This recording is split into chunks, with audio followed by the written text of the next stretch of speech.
Le damos la bienvenida a nuestra siguiente ponente, la profesora Aline Cardín Alves, de Brasil, quien presentará la ponencia La ciudadanía bloqueada y sus efectos en la crisis jurídica y política de Brasil. Adelante, profesora.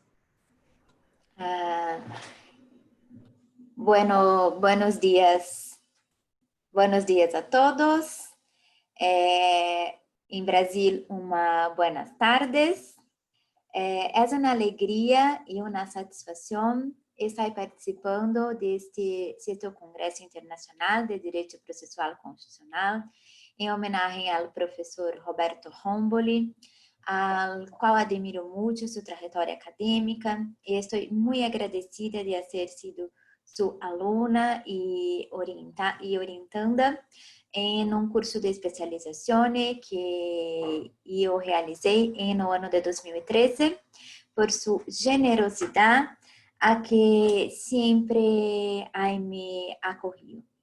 Um agradecimento especial ao Dr. Manuel Conrado, diretor-geral do Centro Ibero-Americano de Investigações Jurídicas e Sociais, que vem a desenvolver um trabalho brilhante difundindo o conhecimento para o mundo, sempre se comprometendo com novos projetos.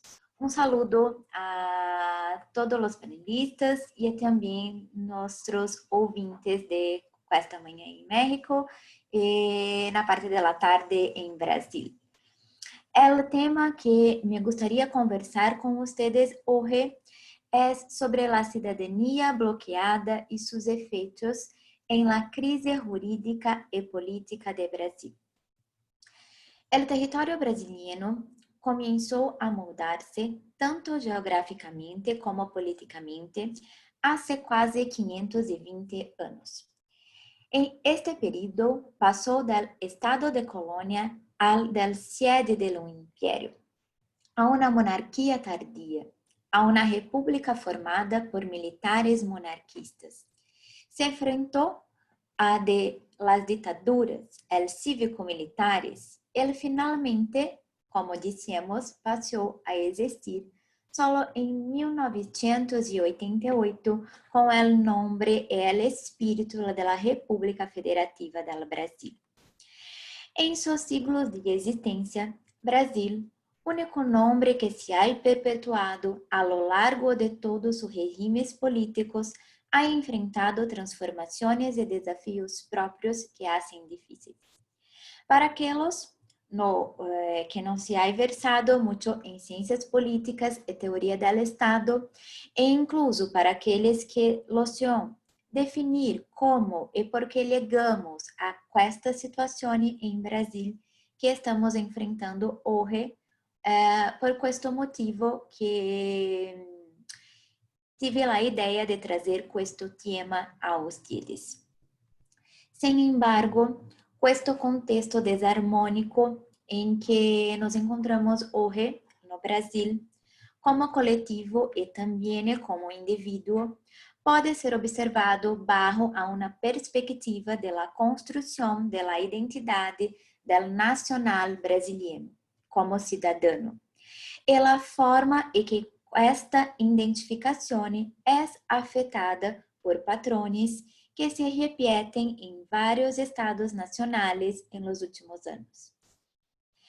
Em este intento de lo compreender o período que vivemos em Brasil como forma de ordenar melhor este futuro, onde se desenvolve nosso diálogo de hoje. Quero iniciar com vocês trazendo a informação da construção da cidadania brasileira.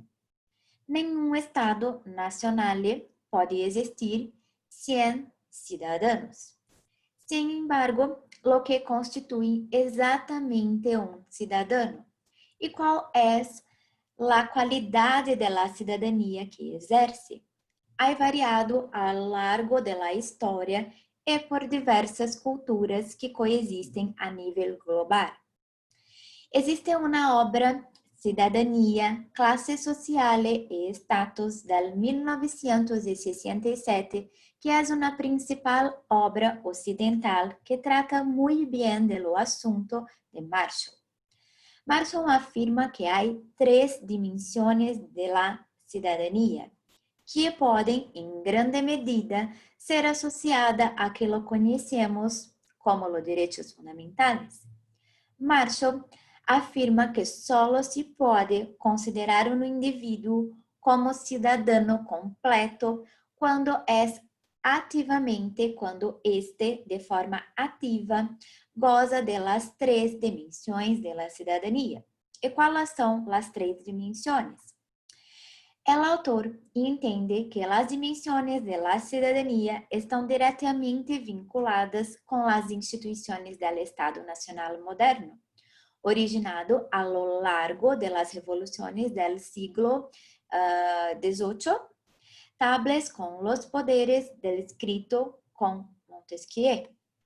Mira, pero los derechos civiles, los que constituyen la base fundacional de la sociedad civil, é a primeira dimensão da cidadania, es decir, es derecho a la vida, la libertad, la igualdade formal e la propriedad, siempre que sirva como garantía de la dignidade mínima de la persona. Estariam fortemente associadas ao poder judicial e seus tribunais de justiça, que desenrolam aqui uma teoria jurídica com a ajuda de los filósofos liberais clássicos, respeitando sempre um valor intrínseco e inerente a todas as vidas humanas. Esta seria a primeira dimensão da cidadania. Por sua parte, os direitos políticos compõem a segunda dimensão da cidadania e se referem à participação do cidadão em seu governo, estando associados ao início de los governos republicanos. Os direitos políticos nascem da criação do parlamento e também de outras instituições governamentais que permitem controle social mínimo sobre as decisões de los chefes del governo e, desta forma, assim, estão associados ao nascimento de poder legislativo. Por último, a última dimensão da cidadania abarca os direitos sociais, é decir, está dirigida ao desenvolvimento econômico e a ideia da participação cidadã em la riqueza estatal. Como estava dizendo a vocês, segundo Marshall, em contexto inglês, os direitos sociais surgem de acordo com a elaboração de um sistema público de educação e outros serviços destinados à consecução da igualdade material. Mira, com a realização de estes direitos como última dimensão, como estava dizendo para vocês, os direitos sociais de uma cidadania, começa a era que ha determinado buena parte do século XX em Brasil, chamada de la era Welfare State. Podemos considerar que, em teoria, as ideias de Marshall, desenroladas há mais de 50 anos, estão antiquadas, se observarmos a evolução de los conceitos de los derechos fundamentais desde entonces. Atualmente, podemos señalar direitos fundamentais da quarta, da quinta e incluso da sexta geração, que, sem dúvida, também tem seu papel em la definição de la cidadania.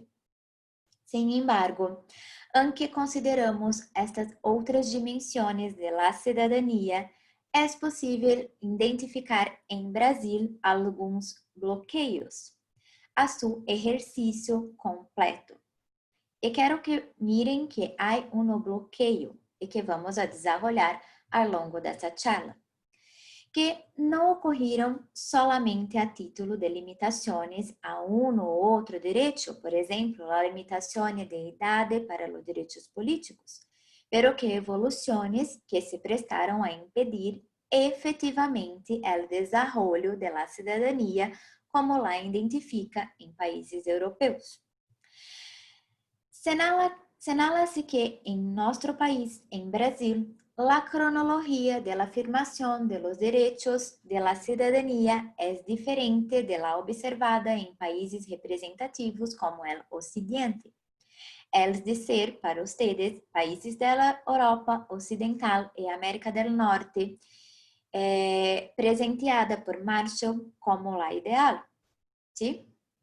Mientras, ali se vê el orden de estabelecimento de los derechos civiles, seguido pelos direitos políticos e finalizados pelos los direitos sociais.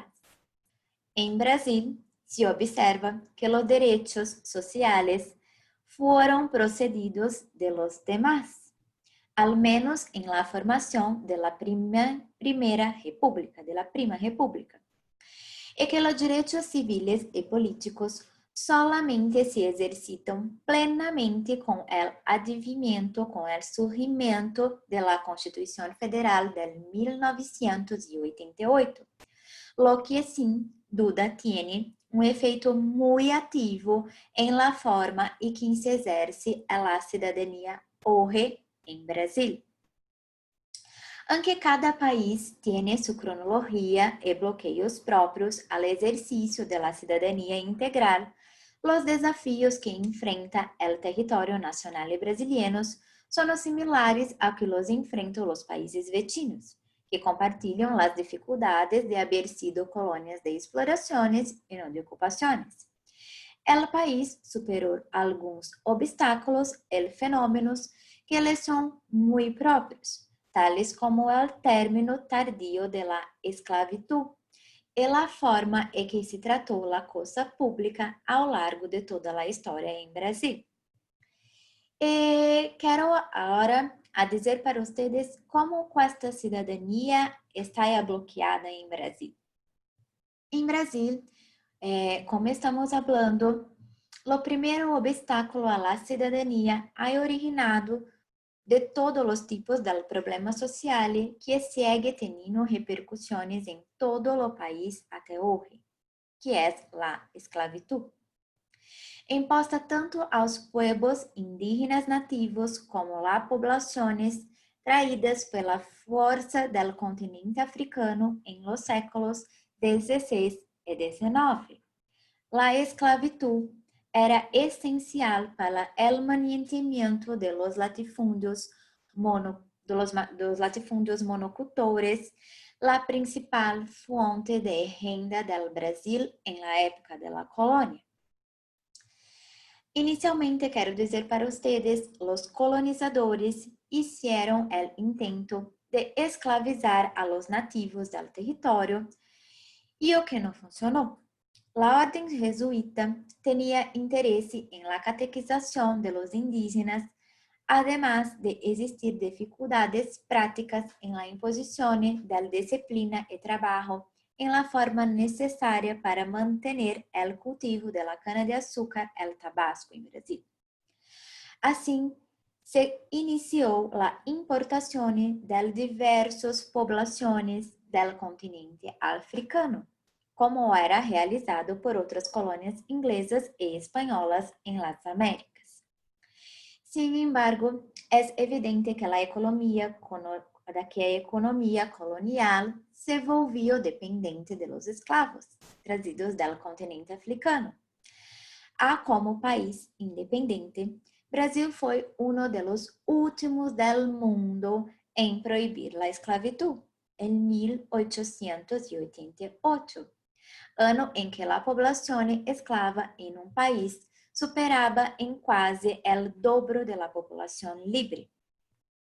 Bien, los escravos não eram portadores de direitos civis, eram vistos como humanos, pero que não como legalmente cidadãos, ¿sí? Em aquela época se equivalesse a animais, pois poderiam ser comprados e vendidos e castigados livremente, havendo pouca ou nenhuma resistência por parte do Estado, em caso que seu dono, seu proprietário, resolvia quitar a vida de seu escravo, como se bem quisesse. Mira, El obstáculo que la esclavitud imponía a la ciudadanía en el Brasil colonial no se limitaba a los escravos en sí. Considera-se que a posição del privilégio que ocupavam os senhores proprietários de las terras é incompatible em essência com o conceito de la cidadania. Quando hablamos em la cidadania, esta exige necessariamente o reconhecimento de la igualdade, com direitos e deveres iguais para todos. En este sentido, tampoco los senhores o los dueños, los propietarios de las capitanías poderiam ser considerados ciudadanos. Não existiria esta igualdade. Además, su comportamiento estaba moldado por las condiciones inhumanas, a lo que los escravos eram submetidos, com la convivência constante de la violencia, la ignorância e la miséria. Mira, enquanto esta população, enquanto a população não escrava propriamente dita, a mulher, classe que estava igualmente submetida a las voluntariedades de outros, tampouco se poderia afirmar que era ciudadana. Os homens livres tinham acesso limitado a los derechos civiles, políticos e sociais. Mira, não havia acesso à justiça, garante de los direitos civiles, pois este funcionava de forma muito arbitrária, favorecendo o interesse de los grandes terratenientes e los miembros de la nobreza real, aqueles que tinham muita plata. Mira, los derechos políticos, a su vez, han sido completamente ignorados a lo largo de la historia nacional. Com a declaração de independência de Brasil respecto a Portugal, de forma curiosa, diversa de las demás colônias, não houve a proclamação da República. A mesma linha monárquica que governava Brasil colônia permaneceu em el poder, nascendo el Império de Brasil, uma monarquia parlamentária. Não há havido nenhum cambio substancial em la classe política nacional. La nobleza ha permanecido igual e a independência não ha posto fim ao sistema esclavista, que ha permanecido firme, apesar de 1822, mais ou menos, já ha estabelecido prisões internacionais, representadas principalmente pelo Reino Unido, para abolir e punir fim ao comércio de los esclavos. Em la época de la colônia del Brasil e também del Império de Brasil, foram também marcados por el patrimônio, e é la cultura de los miembros de la comunidade política del conduzir los negócios públicos como sistemas foram privados e não públicos, como se ha sido los sistemas privados, trazendo uma compreensão de la población votante como um rebanho al ser explorado e manipulado. Mira, em 1824, a primeira Constituição Federal de Brasil foi fruto da resistência material de los grandes latifundiaristas e daqueles que detinham as ideias liberais. Apesar que o liberalismo existente em la superfície del texto constitucional que se tinha em la Carta del 1824, le faltava que se hundiera em las relações políticas e sociais do país, situação que se via obstacularizada por el desejo de manter la tradição que se havia seguido desde a história de muitos anos em Brasil. Ha habido alguns avanços em lo que se refere a los direitos políticos, que se haviam passado a ser concedidos a todos os homens maiores de 25 anos e que tenham um ganho mínimo em la época 100 mil réis ao ano, incluidos los analfabetos.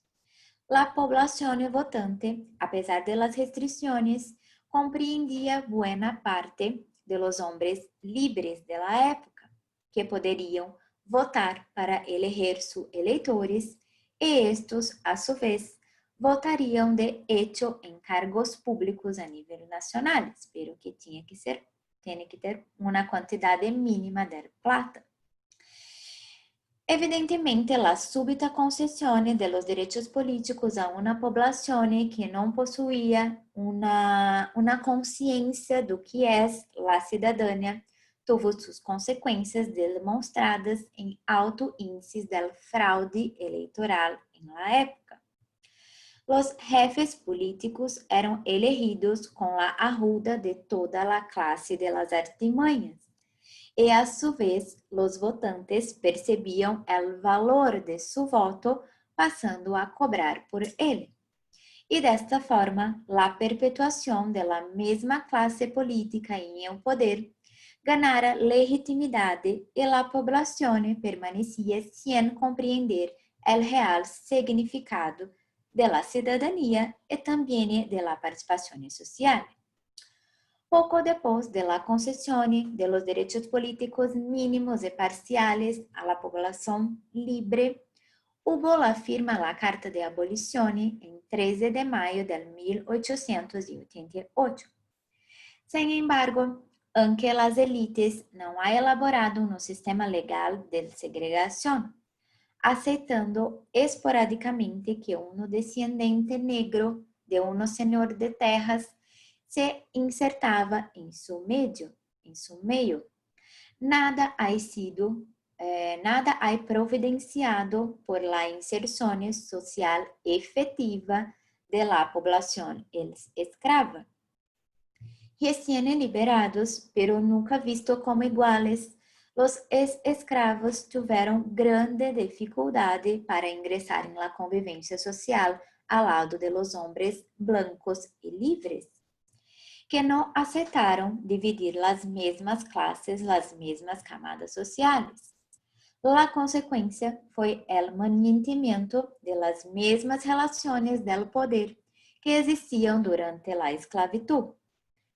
Incapazes de encontrar um trabalho qualificado em las cidades, terminaram volvendo a las granjas e realizando os mesmos serviços por um pago ínfimo. Situação pouco diferente de seus antepassados. Mais tarde, com a proclamação da República, em 1989, vendria através de um golpe de Estado, um golpe militar, que colocou al mariscal de ejército Deodoro de la Fonseca al mando del país, em Brasil. A primeira Constituição republicana ha instituído um modelo de Estado que se inspirava, obviamente, em la Constituição de los Estados Unidos de 1787, que favorecia um governo descentralizado com o fim de acertar a classe política e a população. Mira, pero que obviamente o simples hecho de que existia uma nova organização estatal não simbolizava um cambio em la cultura política nacional. A descentralização do poder favoreció uma vez mais as altas classes políticas e não a população. Se formaram as oligarquias estatales apoiadas por partidos estatales únicos, lo que foi batizado por Vítor Nunes Leales como ustedes já devem estar escuchando coronelismo em Brasil. El coronelismo aliaba los jefes políticos locales com los governadores estatales, que a su vez participavam de uma grande aliança política com o governo federal e o presidente da República.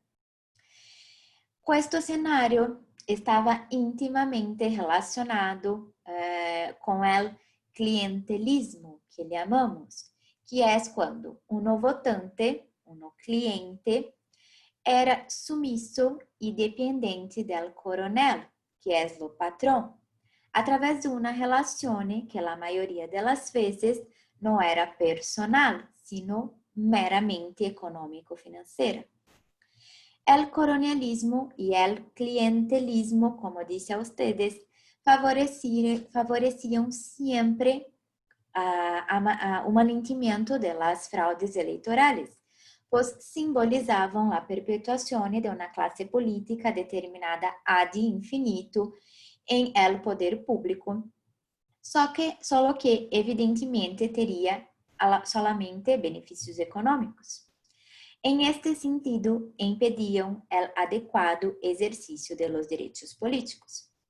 Después de más o menos del ascenso del Getúlio Vargas al poder en Brasil, tanto a través de los medios electorales, lo que rompió el sistema colonialista, como ocorreu un golpe militar e la edición de una nueva constitución, que fue la Constitución del 1934, onde foram instituídos os primeiros direitos sociais em el país.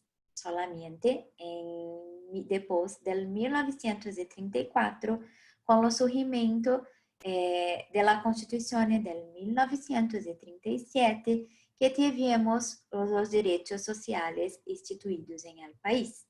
Refriso para ustedes. Em forma de proteção do trabalhador. Foram também os primeiros direitos gozados com mais efetividade por la população brasileira. Se observa com esta charla que os direitos sociais não abarcam a totalidade da população, apesar de garantizar direitos a los trabalhadores, empregados, el registrado, excluem aqueles considerados informais e as mulheres que com mais frequência em aquela época eram amas de casa. Mira, em esta época havia uma ausência de uma cidadania ativa, el consciente, não se havia consciência do que se é uma cidadania. E o resultado final deste período do governo militar foi uma constituição chamada Constituição Cidadana por la comunidade jurídica.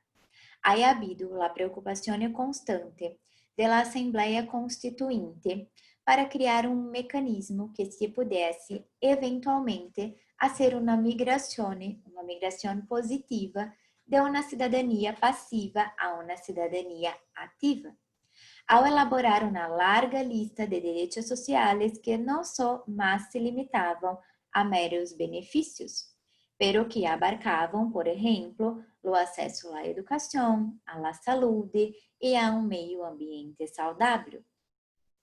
Mira, e esta terceira década, que foi a década da Constituição Federal de 1988, a Constituição Cidadã, que Brasília ha avançado em estas questões de se aproximar a uma cidadania mais efetiva. Não obstante, as consequências de um histórico, como disse para vocês, do bloqueio ativo à cidadania, e até hoje há um favorecimento às elites. E quero rapidamente, brevemente, dizer para vocês como estamos em Brasil de hoje. Apesar de que podemos encontrar reflexos do sistema patrimonial, colonialista, el clientelista, como disse para vocês, em la forma em que se hace a política hoje, a desigualdade social é o bloqueio mais significativo que temos hoje ao exercício da cidadania em Brasil. A existência das classes sociais distintas, como unas mais favorecidas que outras, é consequência natural de um sistema econômico em que vivemos e pode ser observada em todos os países. Sin embargo, Brasil tem a peculiaridade, a particularidade em que lo é similares a outros estados de Latinoamérica, de ter uma elite social que é coincidente com a elite política. e que sigue prácticamente inalterada desde os tempos coloniales, como estava hablando a ustedes.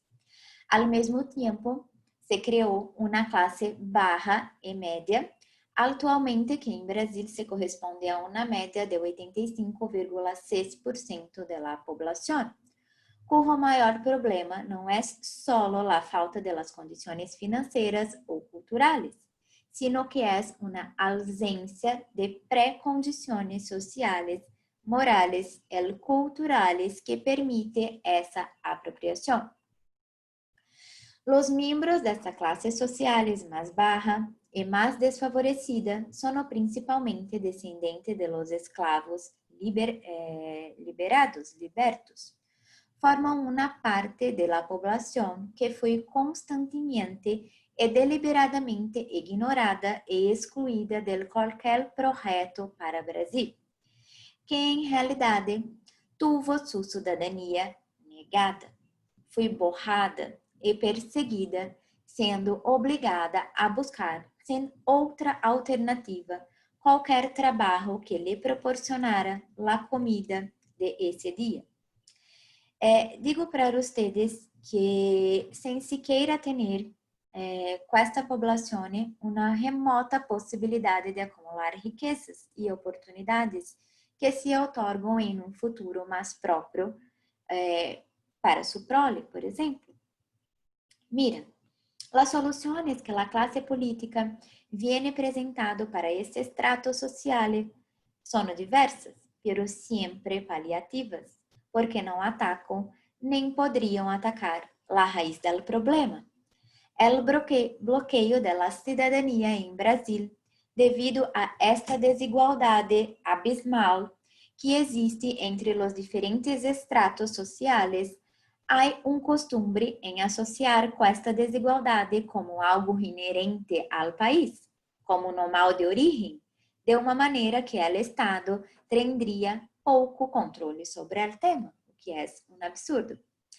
O problema da construção de esta cidadania, que digo muito defeituosa, em qualquer nível, é a falta de harmonia que ela se deriva, e que provoca uma ruptura institucional duradoura, que não se resolverá mientras perdure a polarização e a fragilidade da cidadania.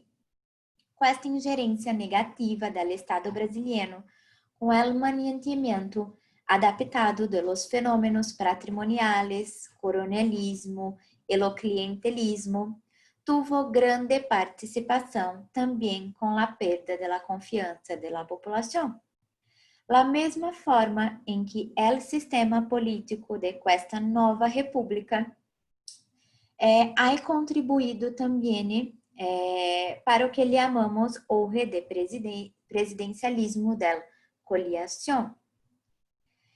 E questo presidencialismo da coligação exige que o presidente da República, junto com o Congresso Nacional, para ter governabilidade mínima, tem que estar juntos.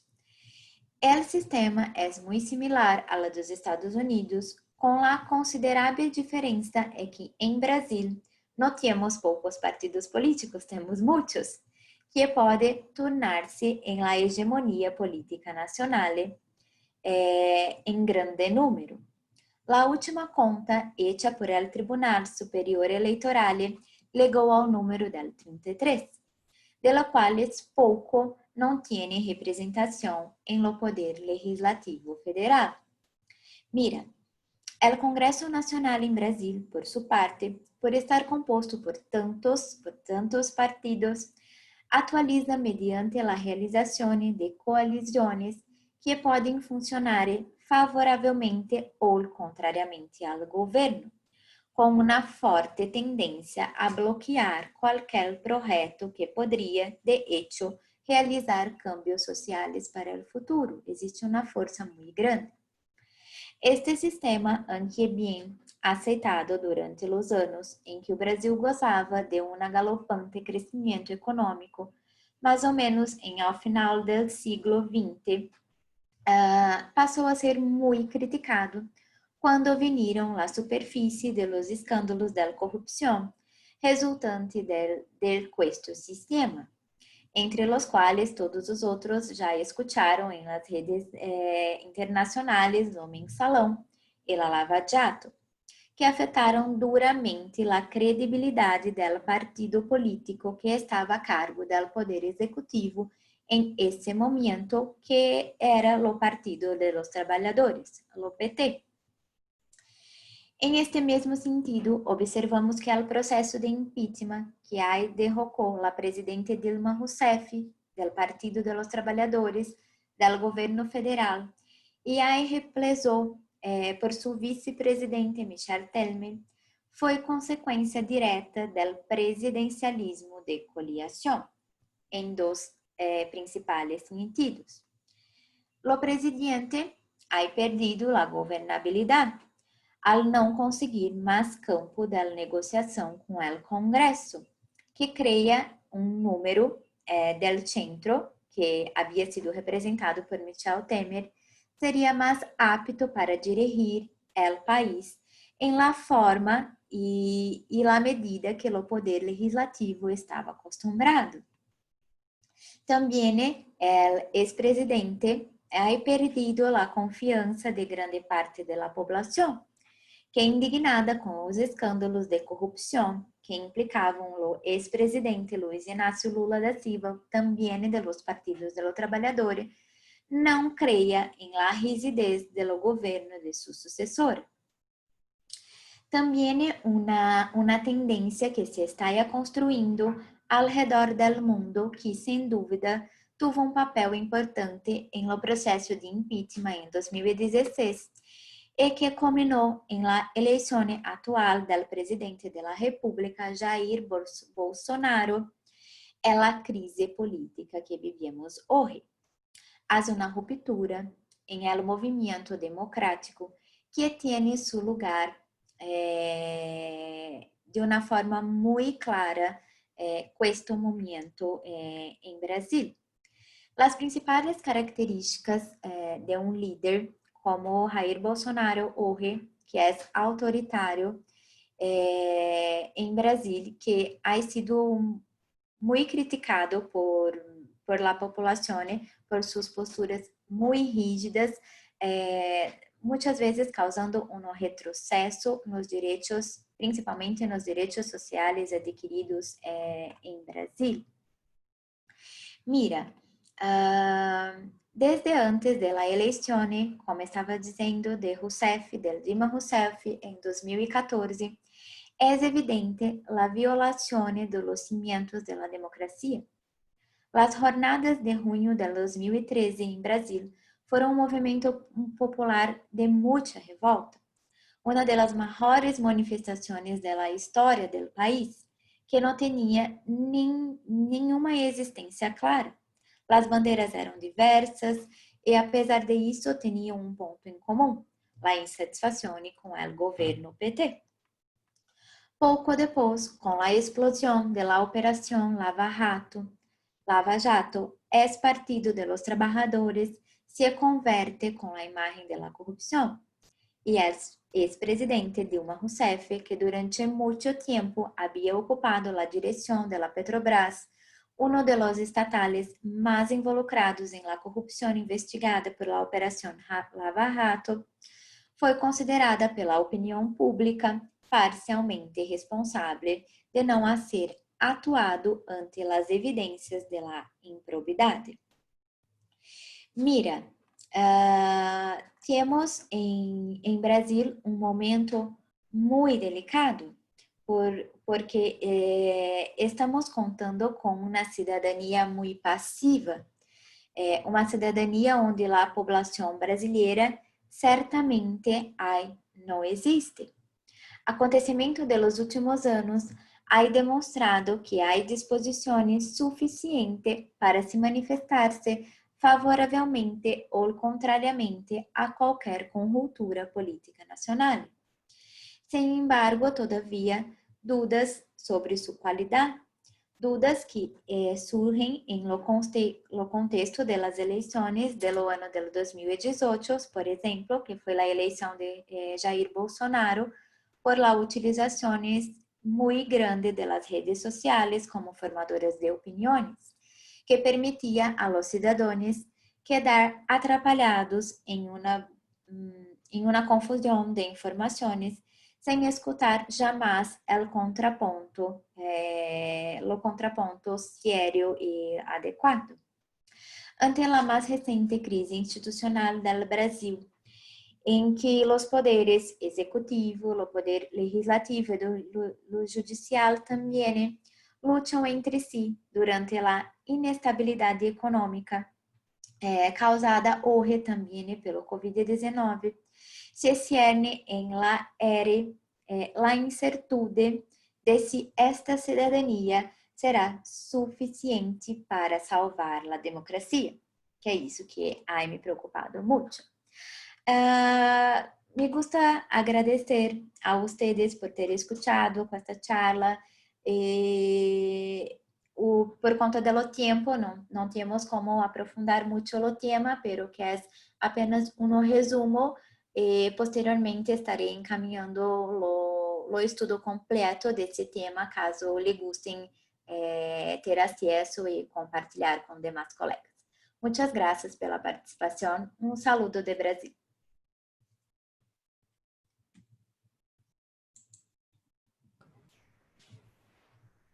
Muchas gracias, profesora. Tenemos algunos saludos por parte de algunos amigos. Luis Petit, de Venezuela, le envía un cordial saludo. También tenemos un planteamiento del abogado Rodrigo Sandoval. Quiero preguntarle a la ponente si en el sistema jurídico de Brasil el concepto de ciudadanía es diferente al de nacionalidad o si se consideran sinónimos.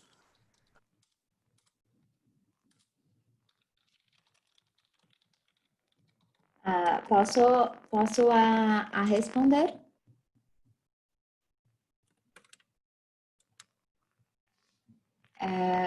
¿Cuál es el nombre de la... ¿Puede repetir la pregunta, Manuel? ¿Hay cortado? Sí, claro. La pregunta es si en el sistema jurídico de Brasil el concepto de ciudadanía es diferente al de nacionalidad o si se consideran sinónimos. Mira, gracias por su pregunta. En Brasil, los dos conceptos son tratados como sinónimos. ¿Sí? Acá en Brasil, utilizamos o vocábulo como sinônimos, como conceitos idênticos.